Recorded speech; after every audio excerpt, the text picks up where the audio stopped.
ഇന്ന് നമുക്ക് നല്ല അടിപൊളി ഒരു കടച്ചക്ക കിട്ടിയിട്ടുണ്ട്. ഇതൊന്ന് കറി വെച്ച് ഞാൻ കാണിക്കാതെ. അപ്പോൾ ഇതെൻ്റെ കടച്ചക്ക ഞാൻ അരിഞ്ഞ് കഴുകി വാരി വെച്ച് ഇതൊന്ന് വേവിച്ചിട്ട് നമ്മുടെ കടച്ചക്ക വെന്തേ ഇനി ഞാനത് ചേർക്കുന്ന കാണിക്കാം. അപ്പം നമ്മുടെ എണ്ണ ചൂടായേ, അതിൻ്റെ അകത്തേക്ക് ഞാൻ കടുകിട്ട് നമ്മുടെ കടച്ചക്ക കറി വെക്കാനായിട്ട് തേങ്ങ ചിരണ്ടി കറക്കുവാണ്. അതിൻ്റെ അകത്ത് മുളക് പൊടി, മല്ലിപ്പൊടി, 1 സ്പൂൺ മീറ്റ് മസാല, പിന്നെ ഇതിൻ്റെ അകത്ത് ഒരു ശകലം പെരിഞ്ചീരകം ഇടണം. അതും കൂടി ഇട്ട് വറുത്ത് കോരി അരച്ചിട്ട് ഇതിൻ്റെ നല്ലതായിട്ട് മൂത്ത് അതിൻ്റെ അകത്ത് കരിയാപ്പില ഇട്ട്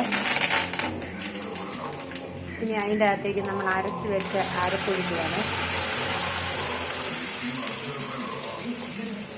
ഞാനത് ചേർത്ത് ചൂടോടെ നമ്മുടെ കടച്ചക്കക്കറി റെഡി ആയിട്ടുണ്ട്. ഇത് എല്ലാവരും ഒന്ന് ചെയ്ത് നോക്കണം. എല്ലാവർക്കും ഇഷ്ടപ്പെട്ട ലൈക്ക് ചെയ്യണം, കമൻറ്റ് ചെയ്യണം, സബ്സ്ക്രൈബ് ചെയ്യണേ, മറക്കല്ലേ.